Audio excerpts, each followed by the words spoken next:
بسم اللہ الرحمن الرحیم۔ السلام علیکم۔ ایران کے صدر کی جانب سے ایک نہایت حیران کن اعلان سامنے آیا ہے۔ یہ اعلان اگرچہ کچھ حد تک متوقع تھا، لیکن اس بار سب کچھ کھل کر سامنے رکھ دیا گیا ہے۔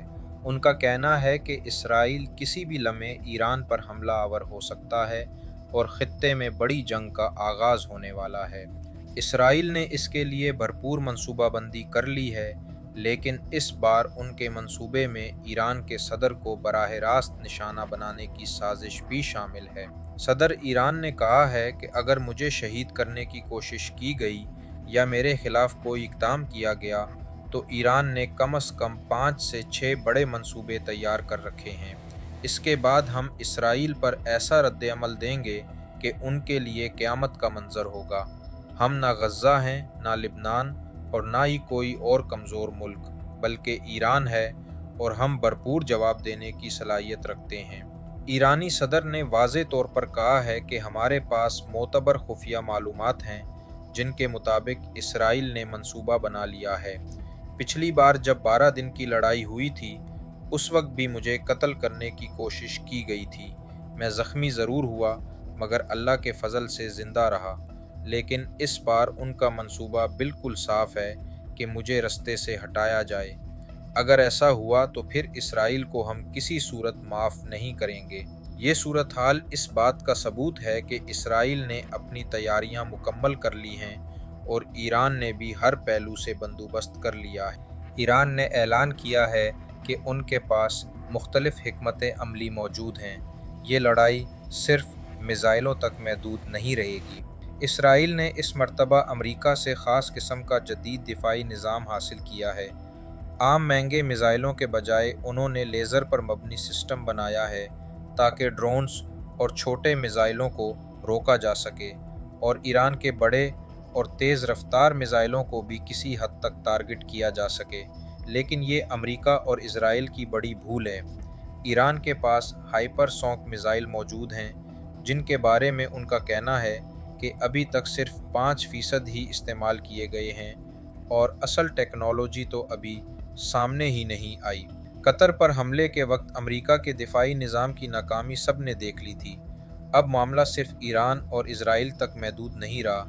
ماہرین کے مطابق اگر یہ جنگ چھڑتی ہے تو یہ بھارت اور پاکستان کی جنگ سے 100 گنا زیادہ بڑی ہوگی۔ یہ اس وقت سامنے آیا جب ڈونلڈ ٹرمپ نے بیان دیا کہ مشرق وسطیٰ کی تمام قوتیں اب ایک پیج پر آ چکی ہیں اور جلد ایک بہت بڑا سرپرائز سامنے آنے والا ہے۔ اصل دباؤ یہ ہے کہ امریکہ ایران کو مجبور کر رہا ہے کہ وہ اپنا یورینیم اور نیوکلیئر پروگرام ان کے حوالے کر دے، ورنہ اسرائیل مکمل طور پر حملہ کر دے گا۔ لیکن حقیقت یہ ہے کہ ایران کے ایٹمی پروگرام کو ابھی تک ختم نہیں کیا جا سکا۔ ایران کے اندر بھی قیادت کے حوالے سے بات چیت چل رہی ہے۔ آیت اللہ خامنہ ای کے بعد کون قیادت سنبھالے گا؟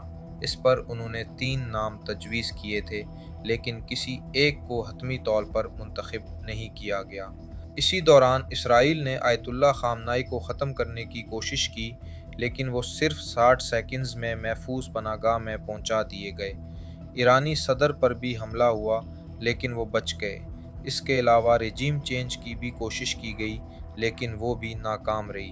اب ایران کے پاس نئے اور خطرناک ہتھیار ہیں جن میں EMP، بجلی کا نظام ختم کرنے والے حملے، بلیک آؤٹ آپریشنز اور دوسرے تباہ کن حربے شامل ہیں۔ یہ معاملہ اب صرف ایران اور اسرائیل کا نہیں رہا، بلکہ روس اور چین کے لیے بھی ایک بڑا امتحان ہے۔ اگر ایران ڈٹ گیا تو روس اور چین مضبوط ہوں گے، لیکن اگر ایران کو کمزور کر دیا گیا تو اگلا نمبر روس اور پھر چین کا ہوگا۔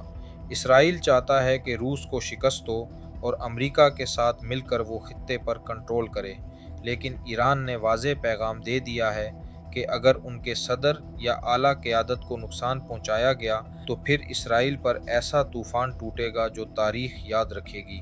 اصل خطرہ یہ ہے کہ ایران کے صدر یا رہبر کے ارد گرد کون وفادار ہے اور کون غدار، یہ ابھی تک غیر واضح ہے، لیکن ٹارگٹ سب سے زیادہ آیت اللہ ہی ہیں۔ خلاصہ یہ ہے کہ خطہ ایک بڑے دھماکے کے دہانے پر کھڑا ہے۔ اسرائیل اگر ناکام ہوا تو اس کی ساکھ ہمیشہ کے لیے گر جائے گی۔